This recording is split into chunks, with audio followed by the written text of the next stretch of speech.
Olá, gente. Hoje, correção. Essa correção é do gênero documentário de divulgação científica, que foi falado na aula passada, claro. Vocês vão ficar atentos aqui na página 573, o capítulo 8, ainda do volume 1, para finalizá-lo, certo? Vamos de correção. Das outras vezes, eu não li o texto, eu já fui diretamente nas questões para explicar. Hoje eu vou fazer um pouco diferente, eu vou lê-lo, porque eu creio que alguns aí não estão dando atenção a eles, não é desconfiando de vocês, mas podem ter alguns que não estão tendo contato com o texto, aí fica meio difícil. Então, vocês vão ter que ouvir, vão ter que aguentar a minha voz aí, eu lendo todo ele. Na página 572. Essa página 573 é só da atividade. Então, vou iniciar aqui com a 572, que é contexto, que traz 7 fatos científicos que provam que a Terra não é plana. Gente, esse tema, ele é bem polêmico. Creio que se estivesse em sala de aula, eu ter opiniões bem divergentes. E assim, isso aqui daria até para trabalhar no gênero debate. É um tema que muitos diferem na hora de opinar, muito divergente. Mas dando continuidade. Centenas de anos antes de Cristo, o formato do nosso planeta já foi provado, mas tem gente que insiste em acreditar no contrário. Eu não acredito muito. Sim, cada um tem sua opinião. Eu sei que para eu não acreditar, eu tenho que argumentar, mas assim, pelo que eu já vi em alguns documentários, em alguns filmes ou em algumas histórias, então eu não acredito muito que ela seja plana, não. Mas assim, é minha opinião. A de vocês, são a de vocês, então respeitar e pronto. Por mais que o ser humano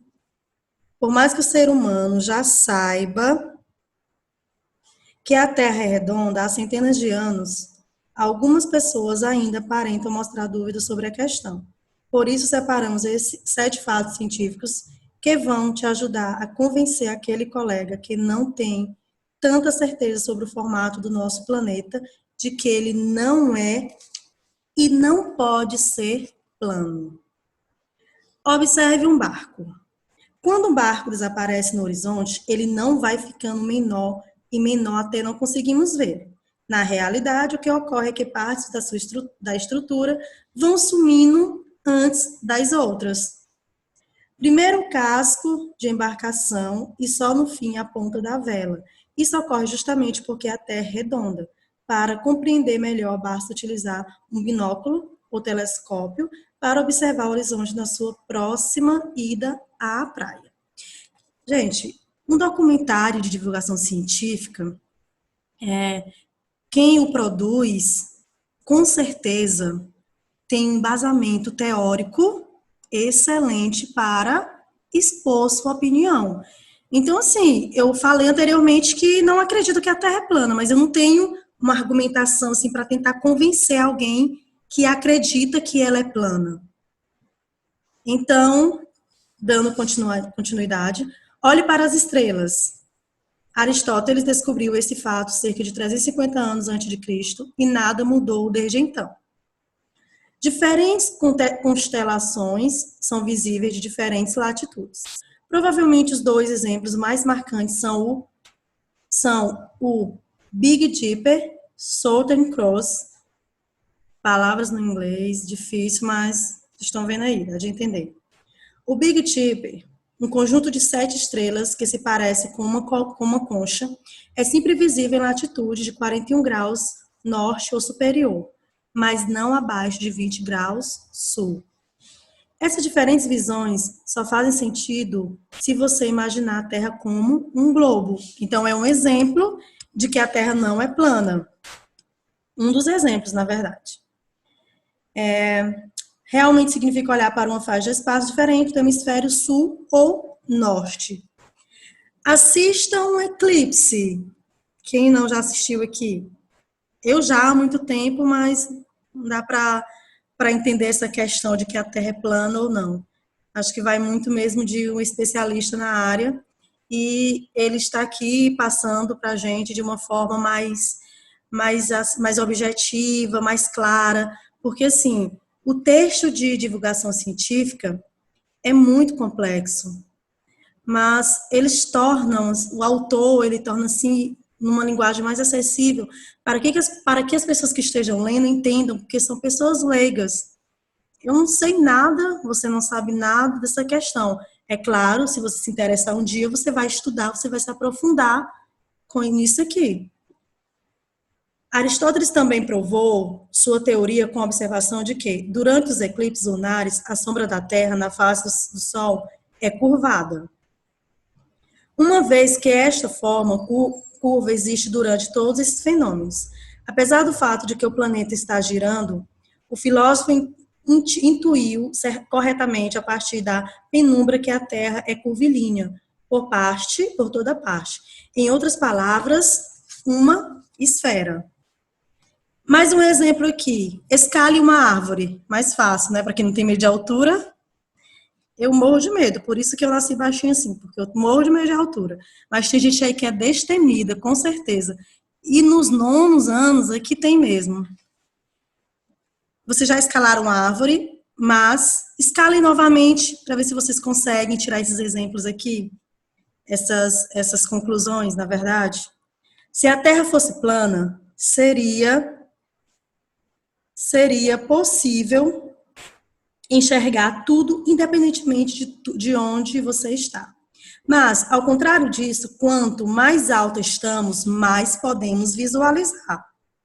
Um bom exemplo são as estrelas. Podemos vê-las, mesmo elas estando milhares de quilômetros distantes. Ao olhar para os lados de Salvador, por exemplo, não é possível ver as luzes de Belo Horizonte, que está a uma distância bem menor do que estamos dos astros. A explicação: a Terra é esférica. Faça uma viagem ao redor do mundo. Aí é mais difícil, né? Mais 500, muita coisa.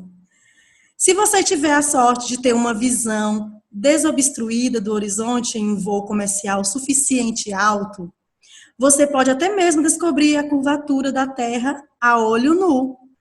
De acordo com um artigo de 2008 na revista Applied Optics, gente, vão desculpando aí esses nomes em inglês, é porque realmente não vai não, mas estou tentando.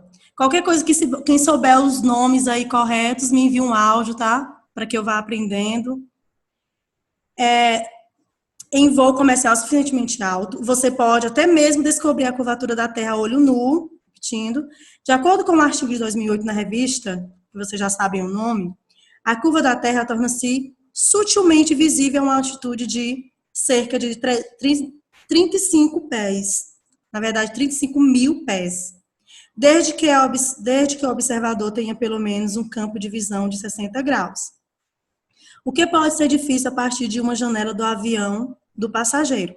A curvatura torna-se mais visível acima de 50 mil pés. Os passageiros de um jato supersônico, por exemplo, têm uma visão do horizonte curvo enquanto voam a 65 mil pés. Compre um balão meteorológico. Em janeiro de 2017, estudantes da Universidade de Leicester, no Reino Unido, amarraram algumas câmeras a um balão meteorológico e enviaram-no para o céu. O balão subiu 77.429 pés, 23,6 quilômetros, acima da superfície, bem mais que o nível necessário para ver as curvas do planeta. O instrumento a bordo do balão enviou imagens deslumbrantes que mostram a curva do horizonte. Deve ser belíssimas, né? Pode ser que essas imagens tenham aí na internet, que vocês podem estar pesquisando. Estão todos os dados aqui, fiquem à vontade. Porque, assim, você lendo, é claro, você tem uma imagem diferente do que se trata realmente. Aqui na verdade, os textos de divulgações científicas, são mais eficazes na questão de você visualizar, obviamente, um documentário. Aqui trata-se de um texto, então fica a critério de vocês imaginarem tudo isso. Compare sombras. Pode ser mais fácil essa parte. A primeira pessoa a estimar a circunferência da Terra foi um matemático grego chamado Eratóstenes, creio que vocês estudaram em filosofia, que nasceu em 276 a.C. Ele fez isso comparando os tamanhos de sombras no dia do solstício de verão, onde hoje fica Assuã, no Egito, com uma cidade mais a leste de Alexandria. Ao meio-dia, quando o sol estava diretamente sobre a cabeça em Assuã, não havia penumbra. Entretanto, uma vara colocada no chão da outra cidade levou uma sombra. Em uma terra plana, não haveria nenhuma diferença entre o comprimento das sombras. Então, essa parte aí fica um pouquinho mais fácil para você identificar. Apenas o planeta em forma de globo explica por que a posição do Sol deve ser diferente em duas cidades a poucas milhas de distância. Gente, esse texto, ele é basicamente, ele é formado por exemplos, né? Tópicos com exemplos. Mais na frente, tem até uma questão que questiona isso aí, então vamos deixar para lá, até lá. A questão 1, indo para a página 573. O texto apresenta 7 fatos que comprovam que a Terra é redonda. Retome o título e o subtítulo que compõem a matéria. 7 fatos científicos que provam que a Terra não é plana.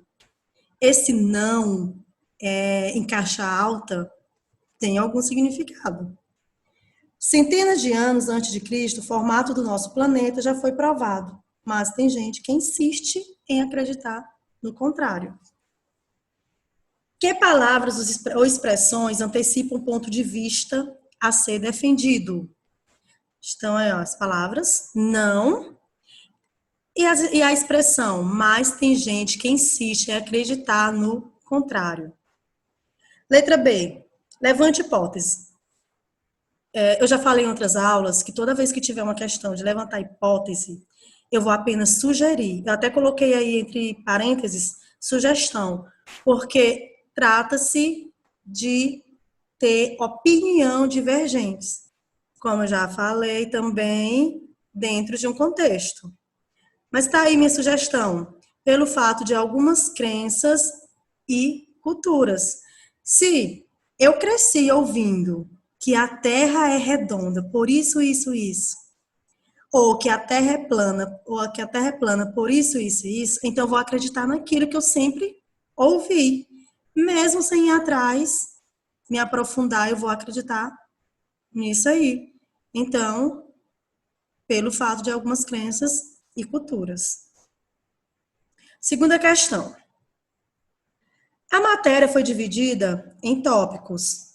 Considerando a finalidade pretendida, explique a opção por essa estrutura, para especificar alguns assuntos mais relevantes dentro do contexto. E especificando esses assuntos usando exemplos, que cada tópico tem um exemplo diferente de como comprovar de que a Terra não é plana, que ela é esférica. Questão 3. No tópico que fala sobre as estrelas, encontramos a seguinte frase. Olhar para cima realmente significa olhar para uma faixa de espaço diferente do hemisfério sul ou norte. Explique com suas palavras tal afirmação. A questão 3, com suas palavras.